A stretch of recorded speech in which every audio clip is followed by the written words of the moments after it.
eventually you get absorbed in, and you are Sonic.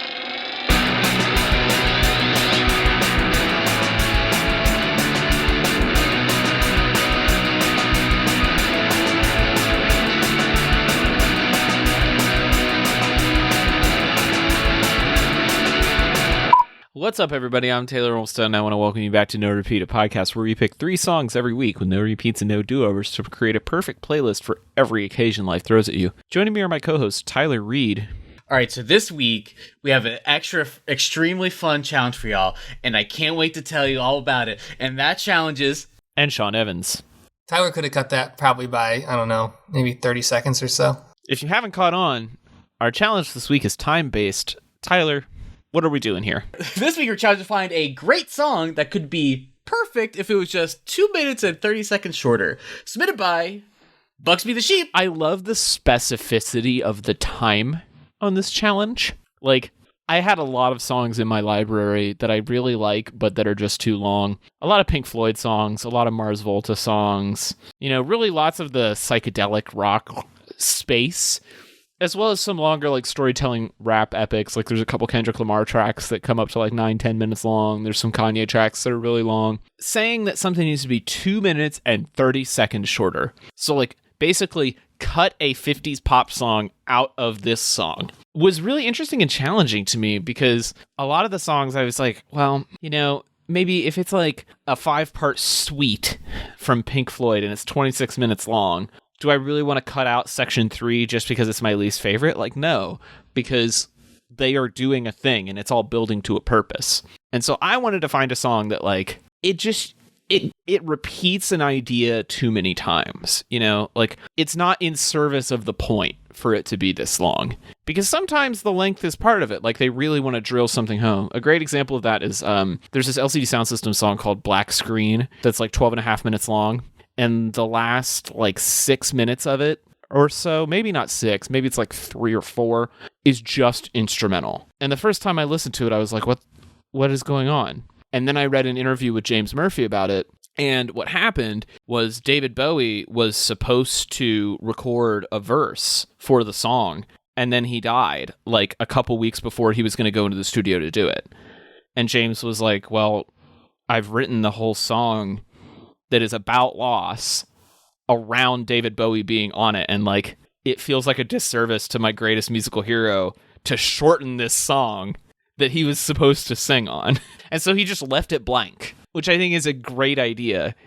And, like, if you first listen to that song, you're like, why is this so long and nothing happens? But when you know the story, it takes on more emotional weight. And so I wanted to pick a song where, like, I feel that there's just no good reason why it's as long as it is. And I did some, like, digging to make sure that there wasn't a good reason, because I didn't want to, like, besmirch an artist's intentions, but at the same time, some songs are just too damn long. What about you guys? How did you approach this? It's funny that you say that you're looking for, like, a reason for it, but I feel like in this instance, I think I was looking for literally, could this song be, like, make it like an intro, an extended part, like, could this be abridged in some way? What's very funny is that, speaking of that, The Killers just came out with their new album, in which I texted Taylor. I was like, why is there 5 spoken word intros back to back in these 5 songs in a row? And he's like, well, there's an abridged version. I'm like, that's a really good idea, because, like, it just really breaks up the flow of an album. It was like, I was, like, playing it at work, and it was like, I had the door open, there's, like, people, like, hanging out, there's, like, it's, like, right by a busy street, so there's cars running by the whole time, and it's, like, it's quiet, it's, like, muffled, and it's like, I can't even tell if there's a song playing. Like, is there something wrong? I'm, like, stopping what I'm doing and going to, like, check. So I feel like for this challenge, I was like, I just feel like there has to be a song out there that's, like, that you could cut off some part of it that's just really just feels like it doesn't need to be there, or it can be there, it just needs to be disconnected in some way, or just, like, just the part feels kind of unnecessary. I had to be a little more objective about this. I was like, is this going to fit on a playlist if this change is made? Yes.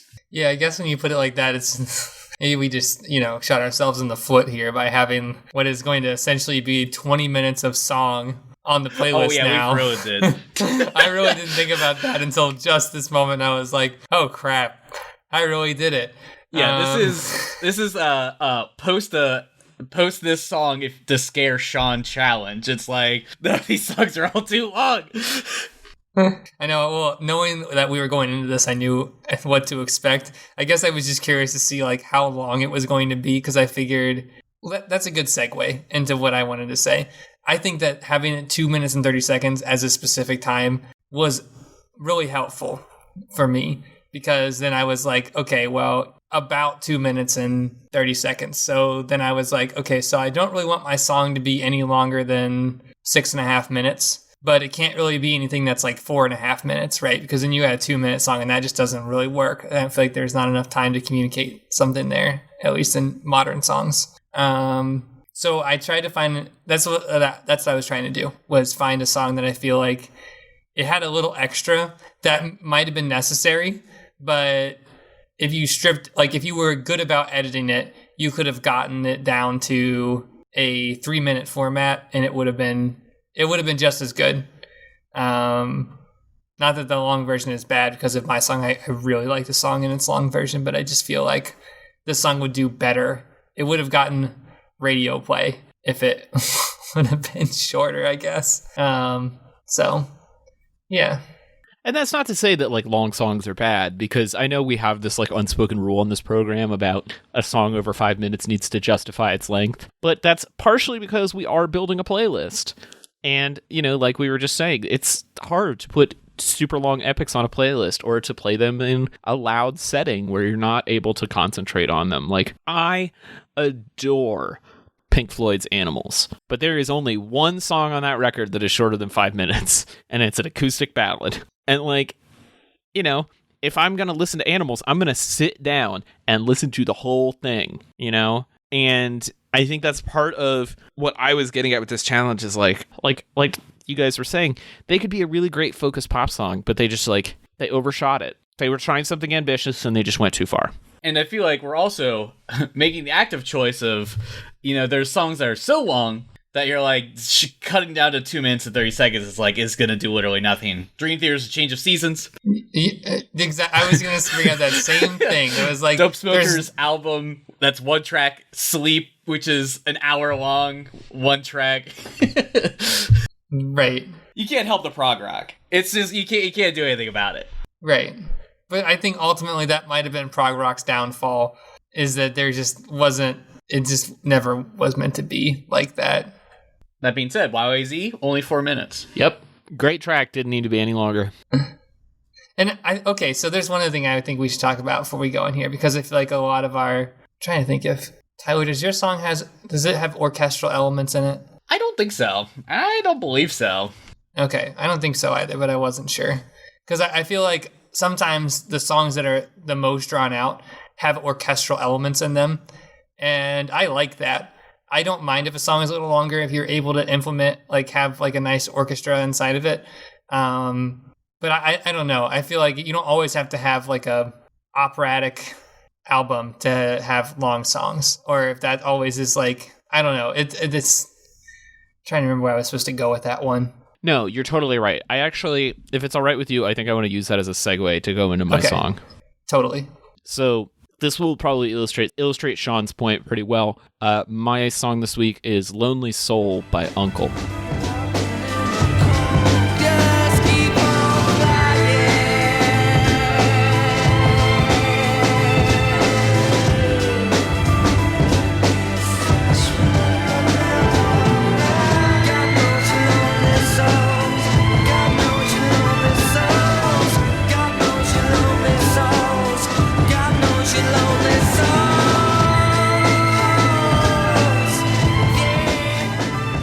Uncle is kind of an interesting project. I'm going to talk about what it is now and then talk about what it was at the time that this song was created. So, as of now, Uncle is one person. It's the DJ, producer, and record label owner James Lavelle. James Lavelle ran Mo Wax Records in the 90s.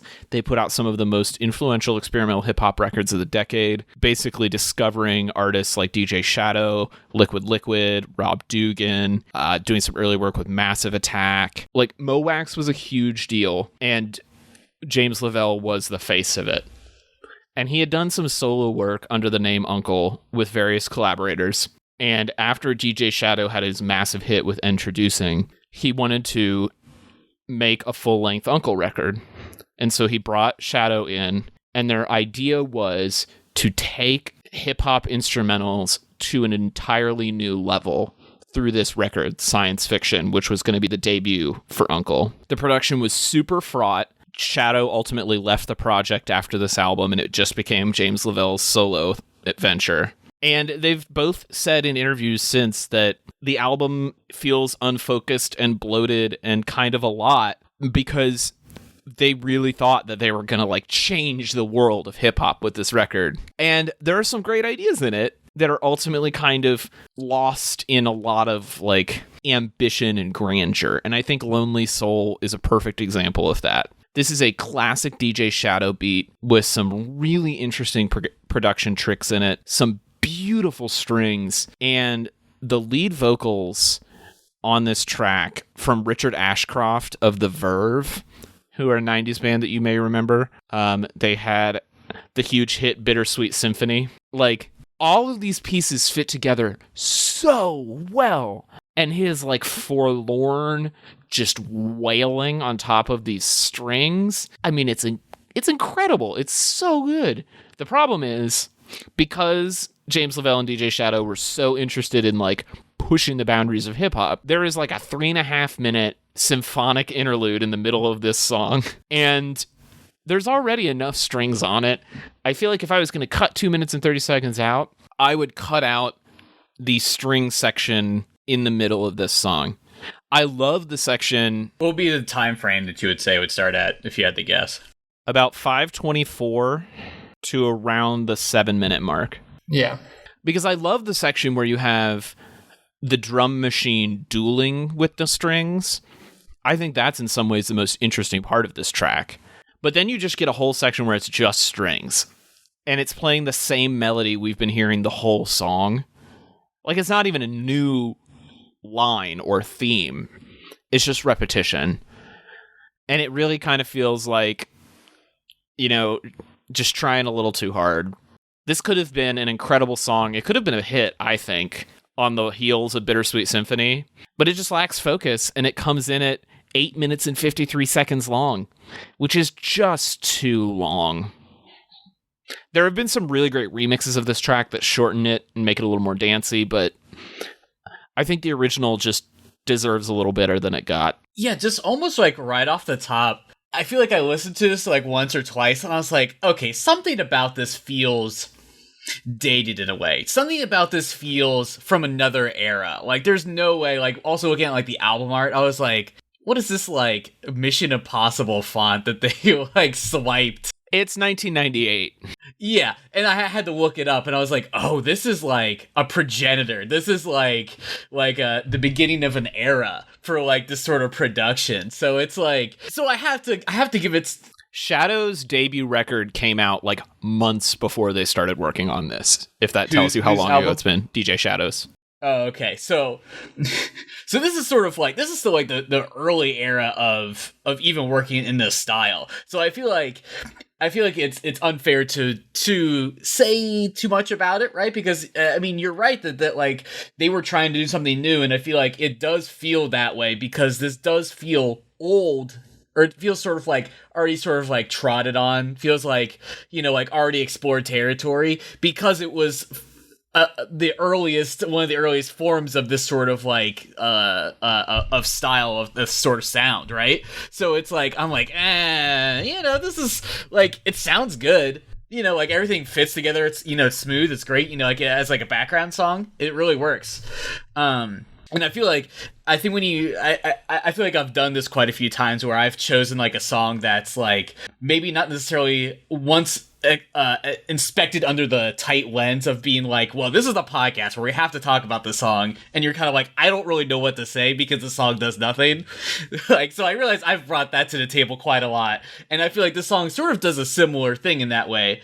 So really, I think what we have to really critique on is just that, like, do all the parts sound good and they work together? And you're like, yeah, it does. And does like taking taking 2 minutes and 30 seconds out of this really like improve it? I mean, probably. I mean, I did get a sense on first listen. I was kind of like, what's the part he's going to take out? Because I don't know if I could really fully suss out the part that you were going to cut. So, I feel like, should the song just be shorter? Yeah, probably. It'd probably be good. But I mean, I feel like the whole album seems like the tracks run about 5 minutes long.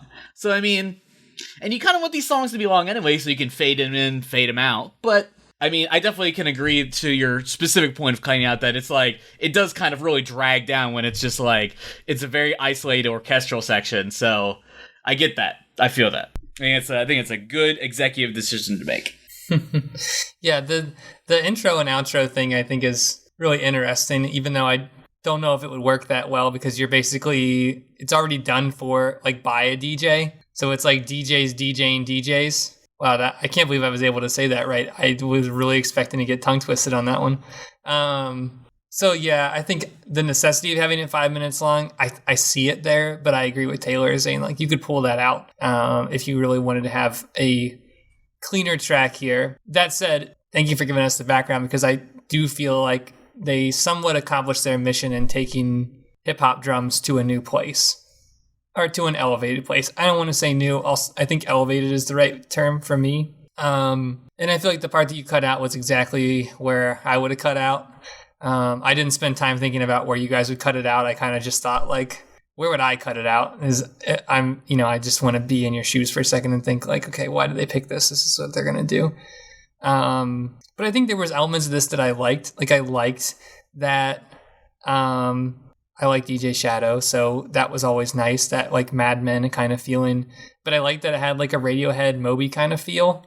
This is very of its time, and I feel like even today you could put this on and it would be, I mean, maybe that's why some could make the argument that it's bad because it is of its time. Like it definitely is that late 90s house techno feel thing, emo rock. I also feel like that's what makes it kind of good. Maybe because there's a market out there for this right now. That 90s revamp is really having its heyday. Yeah, I feel like this is a good song. A good song that could lose at 2.5 minutes and still be a good song. You should go next, Tyler. Okay, great. This week I chose Dance Yourself Clean by LCD Soundsystem.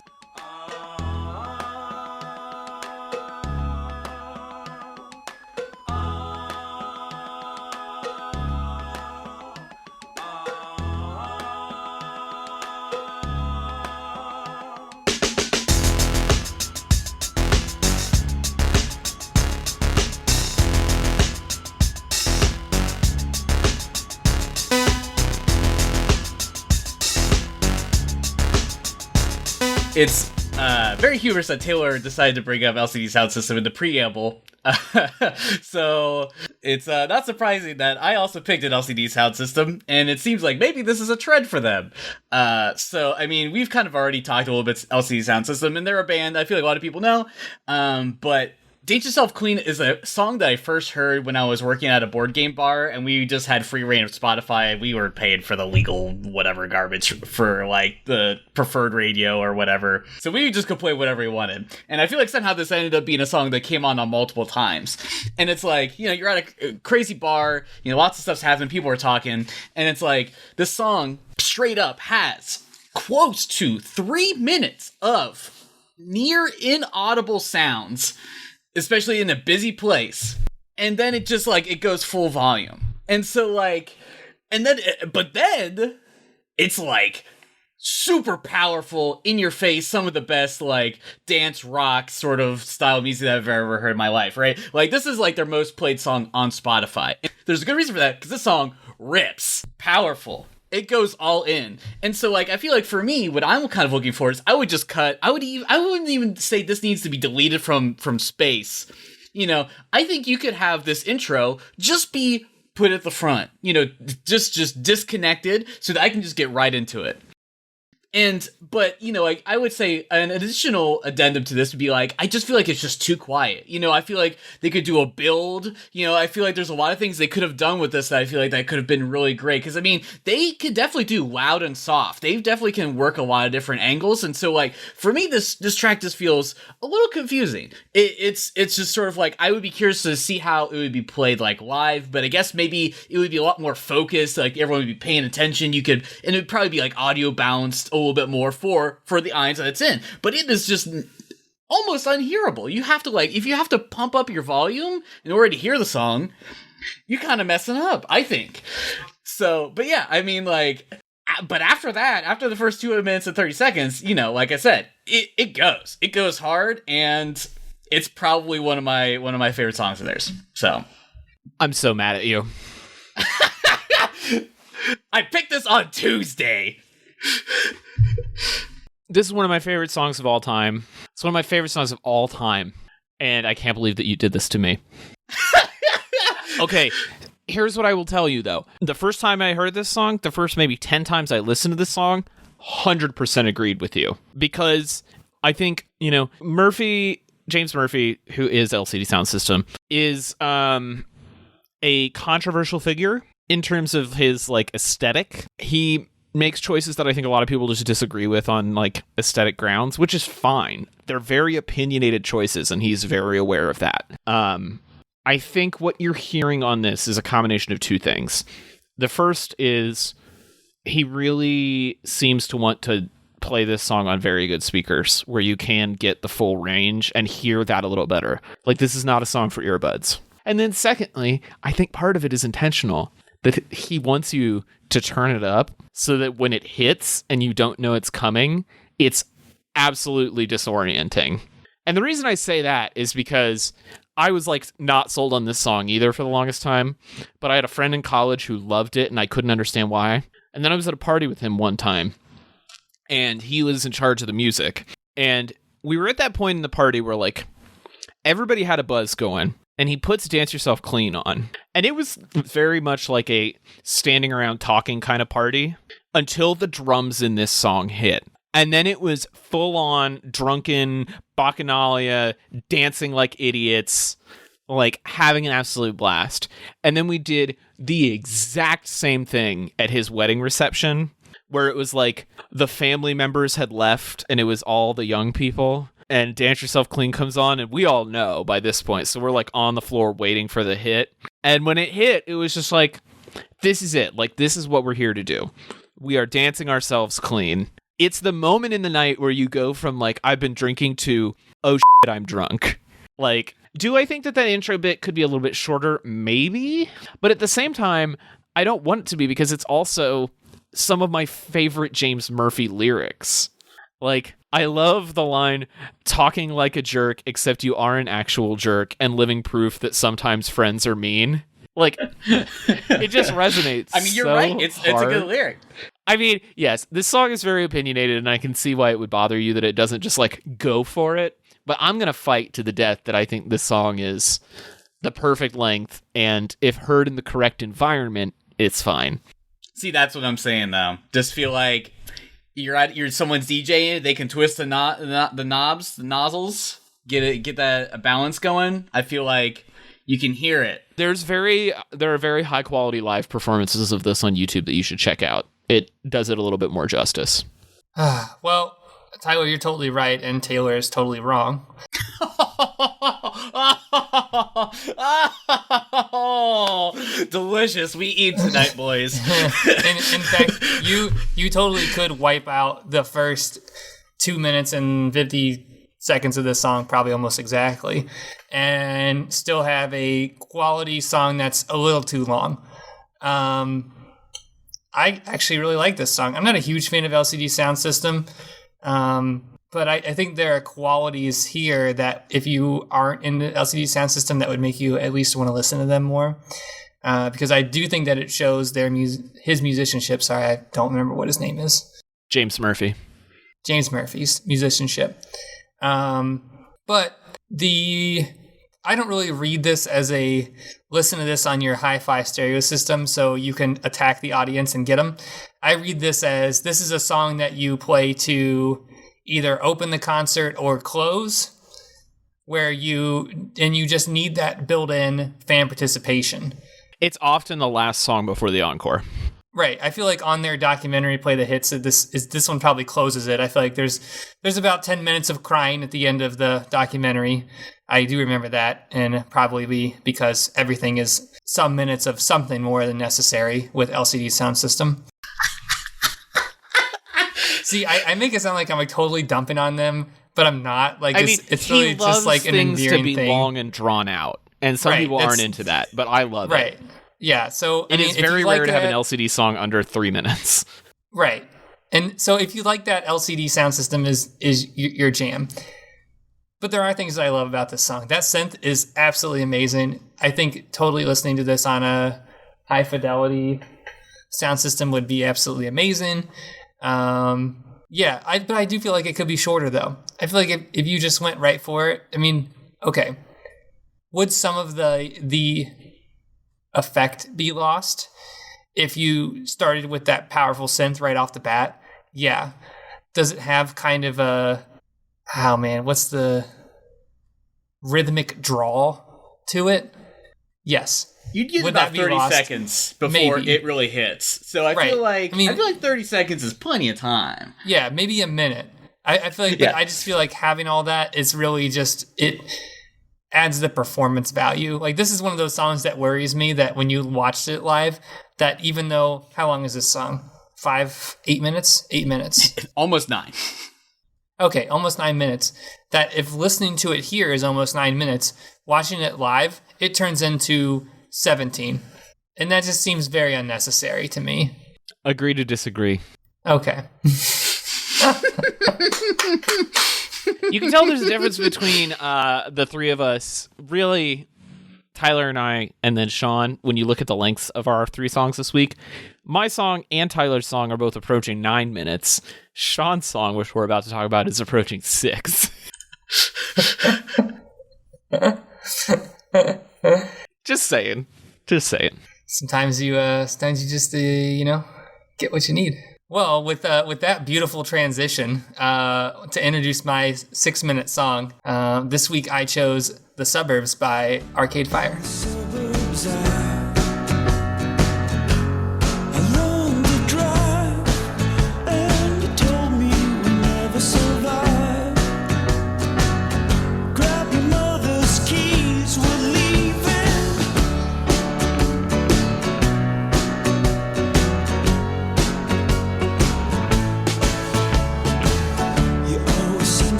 In 2010, Arcade Fire debuted this album, The Suburbs.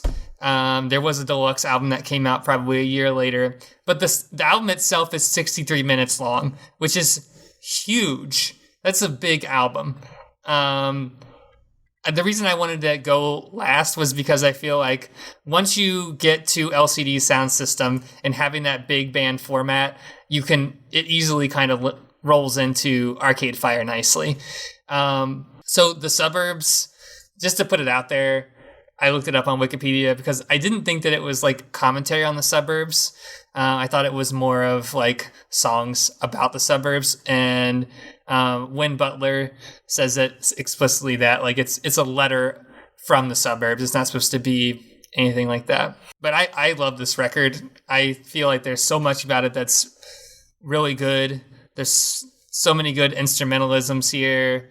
I feel like, what did he say? That if this album was supposed to be like a mixture of Depeche Mode and, oh man, now I need to find it again. Depeche Mode and, where were you at? Depeche Mode and Neil Young. I thought once I heard that, I was like, okay, this is, I totally get that now. And I really feel like in its 5-minute form, it's not that bad. Because you get a lot of stuff inside of 5 minutes. And for me, it's long because you have so much room in between verses and choruses. That's where I'm cutting stuff out at. Like, with Taylor's song, I feel like you can say like the end section towards the end, you can get rid of that. Tyler's song, you can say, okay, the first section, you can get rid of that big part. But when I listen to this song, I'm like, actually, just editing it a little is probably the best place to find the 250 minute, because I get it. The effect that I believe that it's supposed to give you is this understanding that, like, this effect of the suburbs itself, that things are a little bit more spaced out, that there are things that continue to overlap, like houses and different things like that. Basically is all the same, with like little dramas and narratives that happen in between. And that brilliance is not lost on me. But I do feel like, do you need to have a 12 bar in between or halfway through the verse? Probably not. Because I feel like you lose some of the poeticness of the lyrics. You lose some of the momentum, I feel like, that you are kind of building up, that you get later on in the album, where there is some orchestral elements that have a heavier play. And it almost becomes banal and when it should be hypnotic. And I think about this in terms of the drums. I feel like the Arcade Fire's drum parts are always like Ringo Starr solid. Like, they're prominent, but you never really hear them because everything else is mixed so well in there, you can hear it all.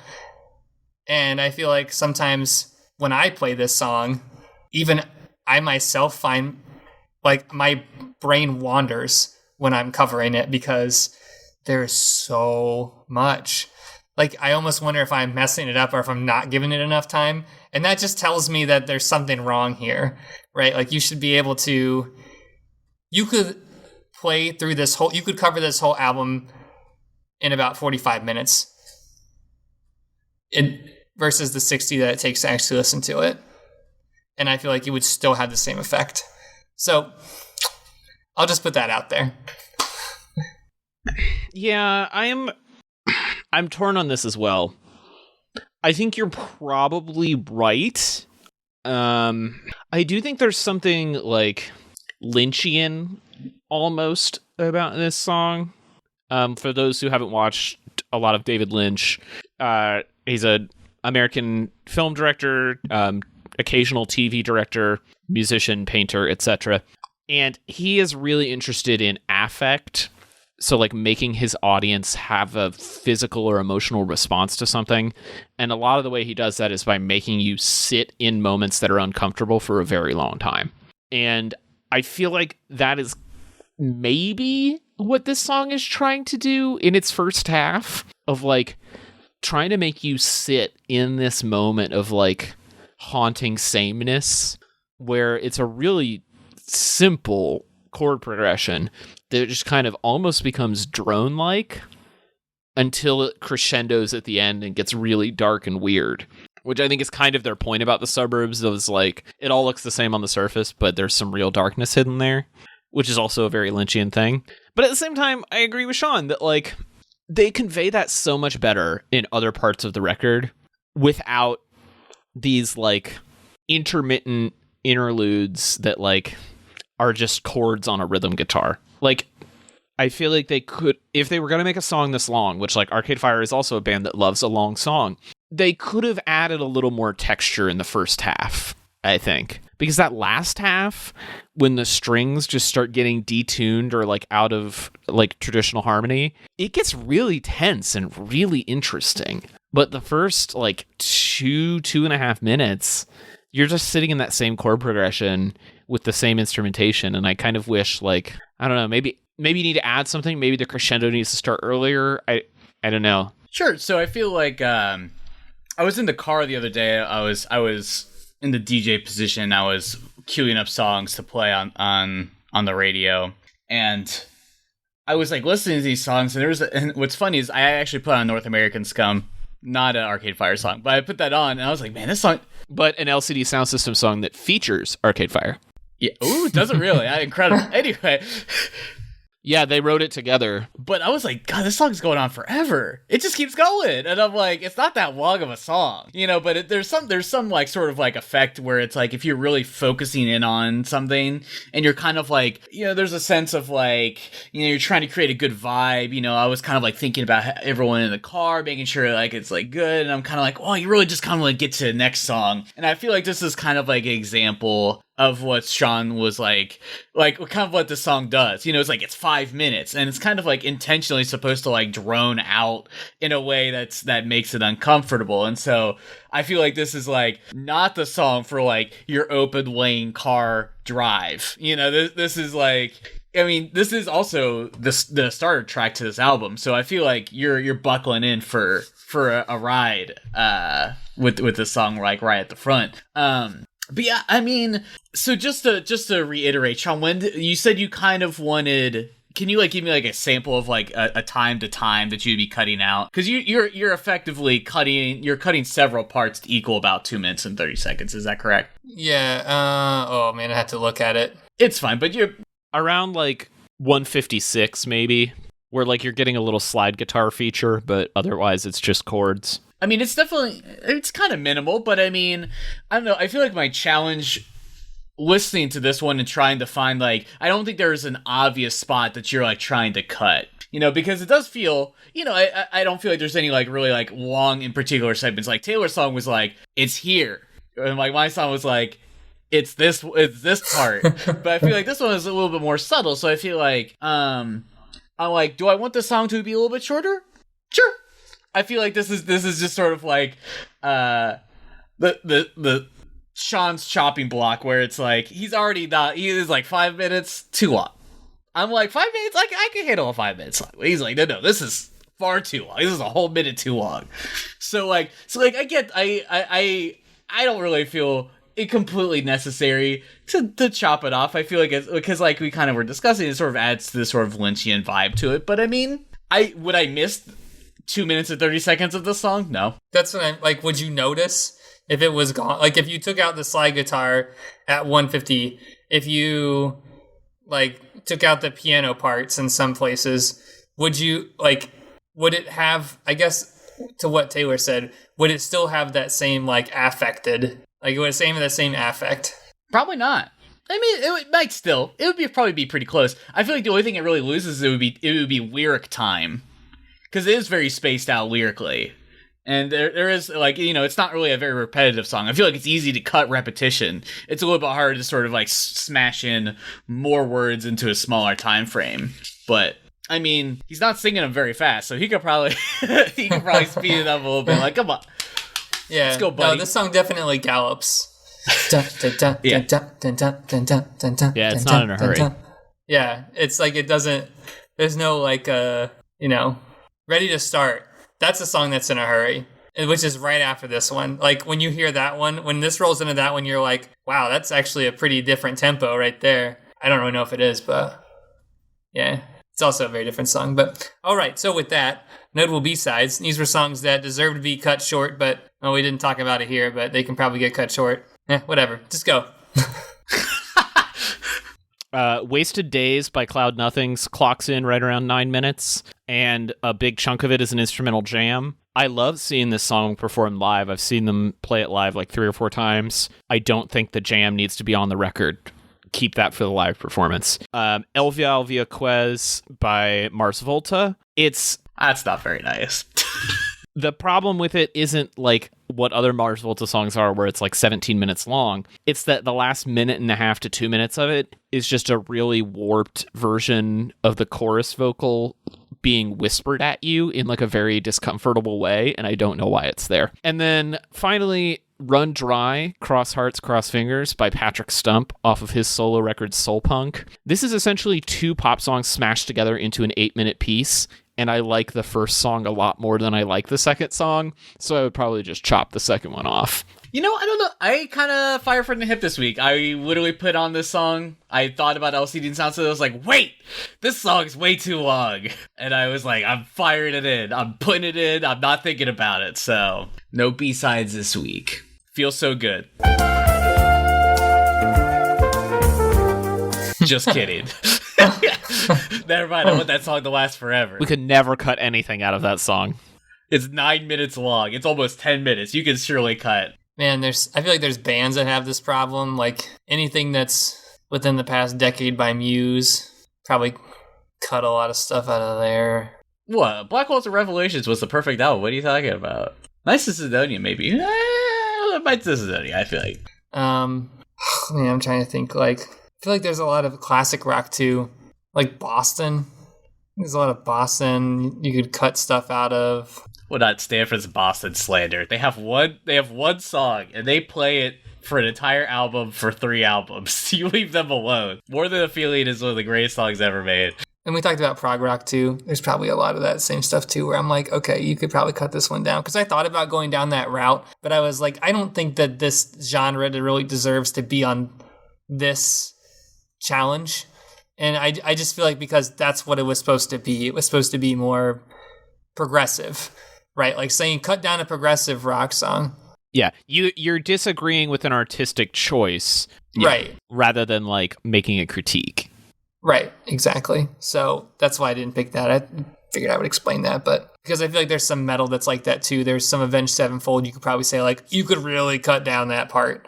You didn't need to have a 7-minute long song there, but it's a metal song. Just make it metal. Bleed is 7 minutes. That song is perfect. Don't touch that song. That is the sacred Don't even look at it. Something of this song. Yeah, we talk about it, but we can never admit that there's anything wrong with it. It's the perfect amount of